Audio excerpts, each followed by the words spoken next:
বৃষ্টির দিনে খিচুড়ি, এ তো জমি ক্ষীর। বৃষ্টি হবে আর খিচুড়ি হবে না, তাই কি হয়? খুব সুস্বাদু করে সাথে শুটকি ভর্তা দিয়ে বৃষ্টির দিনে আমাদের বাসায় খিচুড়ি রান্না হয়ে গেল। চলুন দেখি কিভাবে করেছিলাম। হাঁড়ি বসিয়ে দিয়েছি, তেল গরম হয়ে গেলে এখন দিয়ে দিচ্ছি পেঁয়াজ কুচি।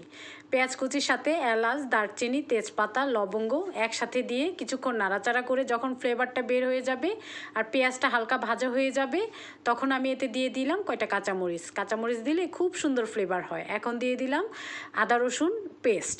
আদা রসুন পেস্টের সাথে এখন দিচ্ছি লবণ আর হলুদ আর মরিচের গুঁড়ো। এগুলো দিয়ে কিছুক্ষণ নাড়াচাড়া করে পানি দিয়ে দিচ্ছি, এতে মশলাটা কষে যাবে। এখন দিয়ে দিচ্ছি আমার চাল আর ডাল। সেই চাল ডাল দিয়ে রান্না করা খিচুড়ি কী যে স্বাদ, মুখে লেগে থাকে। এরপর আমি এই চালগুলো দিয়ে কিছুক্ষণ নাড়াচাড়া করব। নাড়াচাড়া করে চালগুলো যখন একটু ভাজা ভাজা হয়ে যাবে, তারপর আমি এতে পানি অ্যাড করব। দেখুন এই যে ভাজা ভাজা হচ্ছে, এখন পানি দিয়ে দিব। পানিটা পরিমাণ মতো দিতে হবে। আমরা একটু ঝরঝরা এবং মাখা মাখা দুটোই পছন্দ করি।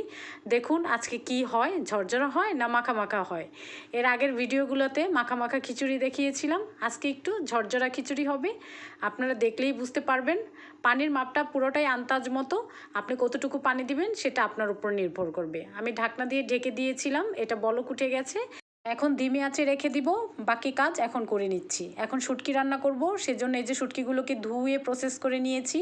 গরম পানি দিয়ে ধুতে হবে, তাহলে ধুলোবালি সব পরিষ্কার হয়ে যায়। এখন প্যানে তেল দিয়ে দিচ্ছি, তেল দিয়ে পেঁয়াজ কুচি দিয়ে দিচ্ছি। পেঁয়াজের সাথে আমার মরিচেও কুচানো আছে এখানে, সেটাও দিয়ে দিচ্ছি। আর শুটকির সাথে রসুন অবশ্যই দিতে হবে, তা না হলে তো মজাই লাগবে না।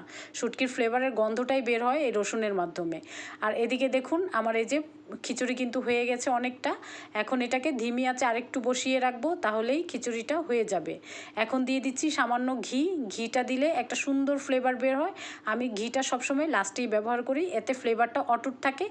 এখন আমি কিছুক্ষণ নাড়াচাড়া করে ফ্লেভারটা মিক্সড করে নিব। এখন আমি দিয়ে দিচ্ছি এতে কিছু কাঁচামরিচ। কাঁচামরিচটা লাস্টে দিলে এটারও একটা খুব সুন্দর গন্ধ হয়। আপনারা দিয়ে দেখবেন, তাহলেই বুঝতে পারবেন। আমি আবার ধিমি আঁচে এটাকে একটু ঢাকনা দিয়ে রেখে দিব, যেন দমে ভাতটা সুন্দর করে সিদ্ধ হয়ে যায় আর খুব সফট হয়। দেখুন আমার কি সুন্দর ঝরঝরা খিচুড়ি কিন্তু রেডি। খিচুড়ি, শুটকি, ডিম ভাজা আর মুরগির মাংস দিয়ে খেলে আপনি মনে করবেন অমৃত খাচ্ছেন।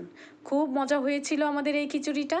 আমার খিচুড়ি রেডি, আমি রেখে দিচ্ছি। এখন আমি শুটকিতে যাচ্ছি। ওই যে পেঁয়াজগুলো ভাজা হয়েছিল, এখন আমি শুটকিগুলো দিয়ে নিচ্ছি। শুটকিগুলো দিয়ে কিছুক্ষণ নাড়াচাড়া করব।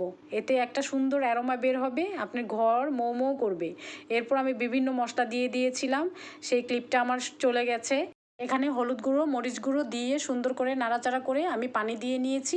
এই যে পানিটা ফুটবে, এরপর আবার ধিমি আঁচে আমি বসিয়ে রাখবো। আস্তে আস্তে যখন এটা ফুটে শুকিয়ে যাবে, তারপরে হয়ে যাবে আমাদের শুটকিটা। শুটকির রেসিপি আমার এই পেজে অনেক আছে, আপনারা সেগুলো দেখে নিতে পারেন।